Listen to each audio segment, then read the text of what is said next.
Hi everybody, Dustin with Pro-Tac Resources at the Deer Creek Shooting Range in Cloverdale, Indiana, about 30 minutes west of Indianapolis off of I-70.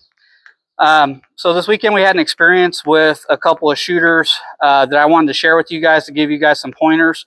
And this one goes out especially to the ladies in your life.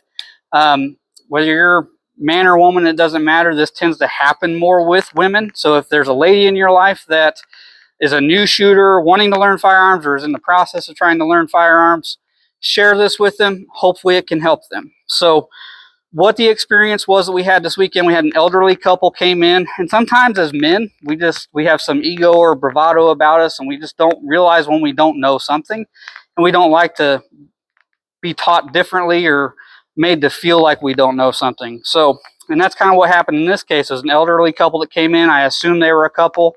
They're about the same age. And the lady was handling her handgun in a way that was somewhat dangerous, but definitely not helping her get on target. The safest thing downrange was the target, more than likely.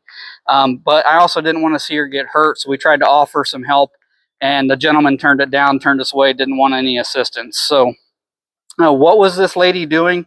I'll demonstrate here in just a minute, but just as a preface, I have a blue gun here, which is actually not a gun. It is a hunk of solid plastic that does not function, fire, or in any way actually do the actions of a gun. It is for training purposes only, just as this video. So social media Nazis, don't take us down for presenting this. In any case, what the lady was doing was when she was grasping her gun, she was actually using her support hand and wrapping her thumb around the top of this primary hand. Now this slide is going to come back on recoil for every shot. And with your hand way up there and your thumb crossing over the back, there's a very good chance that that's going to clip this knuckle of your thumb right here and take a big hunk of skin off. And I've actually had shooters need stitches from this. So this isn't a minor injury in some cases. In any case, that is not where your thumb goes. If you want to hold it properly, this is hold the gun comfortably like this, and the leftover real estate is where your support hand goes, and both thumbs go on the same side of the gun. You don't wrap one thumb around this side. That's how you're going to get a cut on your hand. The other thing that she was doing, which was really contributing to the inaccuracy, she was not hitting the target at all, and that's a 2 foot by 3 foot target downrange. She wasn't extending her hand out.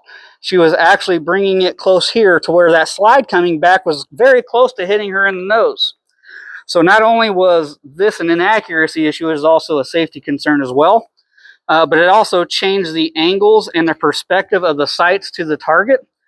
So there was no chance of her being even remotely accurate, in addition to her being somewhat dangerous to herself. I don't want that to happen to anybody. So if you're viewing this, just make this a mental note. Share this with somebody that you think this might be able to help. But your thumb does not go around there. If you do it, you have a pretty good chance of going to the ER. In any case, I hope this helps. If you would like any further assistance, please feel free to reach out to us on our social media platforms, on our website, protacresources.com. However you need to get hold of us, we're happy to help. Come and see us.